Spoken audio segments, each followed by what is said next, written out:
lay prepared for his interment in a strange spot.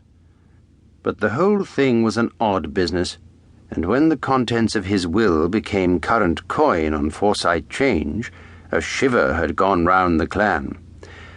Out of his estate, £145,304 gross, with liabilities £35 7 shillings and 4pence, he had actually left £15,000 to whomever do you think, my dear, to Irene.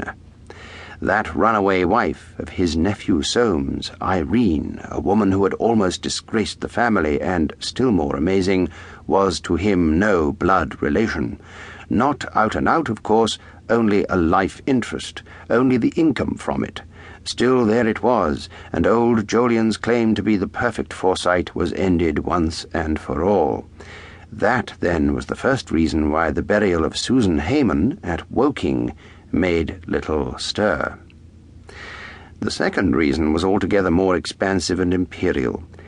Besides the house on Campden Hill, Susan had a place left her by Hayman when he died, just over the border in Hampshire, where the Hayman boys had learned to be such good shots and riders, as it was believed, which was of course nice for them and creditable to everybody. And the fact of owning something really countrified seemed somehow to excuse the dispersion of her remains, though what could have put cremation into her head they could not think.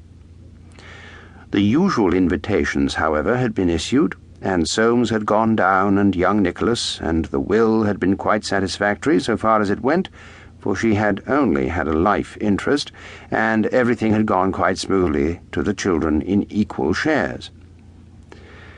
The third reason why Susan's burial made little stir was the most expansive of all. It was summed up daringly by Euphemia, the pale, the thin. "Well, I think people have a right to their own bodies even when they're dead." Coming from a daughter of Nicholas, a liberal of the old school and most tyrannical, it was a startling remark, showing in a flash what a lot of water had run under bridges since the death of Aunt Anne in '86, just when the proprietorship of Soames over his wife's body was acquiring the uncertainty which had led to such disaster. Euphemia, of course, spoke like a child, and had no experience, for though well over 30 by now, her name was still Forsyte. But making all allowances, her remark did undoubtedly show expansion of the principle of liberty, decentralization and shift in the central point of possession from others to oneself.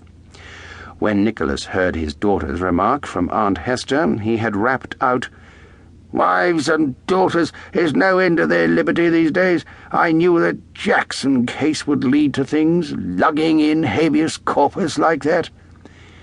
He had, of course, never really forgiven the Married Woman's Property Act, which would so have interfered with him if he had not mercifully married before it was passed. But in truth there was no denying the revolt among the younger Forsytes against being owned by others. That, as it were, colonial disposition to own oneself, which is the paradoxical forerunner of imperialism, was making progress all the time. They were all now married, except George, confirmed to the Turf and the Iseeum Club, Francie pursuing her musical career in a studio off the King's Road, Chelsea, and still taking lovers to dances, Euphemia living at home and complaining of Nicholas, and those two Dromios, Giles and Jessie Hayman. Of the third generation, there were not very many. Young Jolyon had 3, Winifred Darty 4, young Nicholas 6 already, young Roger had 1, Marion Tweetyman 1, St. John Hayman 2. But the rest of the 16 married, Soames, Rachel and Cicely of James's family, Eustace and Thomas of Roger's, Ernest, Archibald and Florence of Nicholas's, August and Annabel Spender of the Haymans, were going down the years unreproduced. Thus, of the 10 old Forsytes, 21 young Forsytes had been born, but of the 21 young Forsytes there were as yet only 17 descendants, and it already seemed unlikely that there would be more than a further unconsidered trifle or so. A student of statistics must have noticed that the birth rate had varied.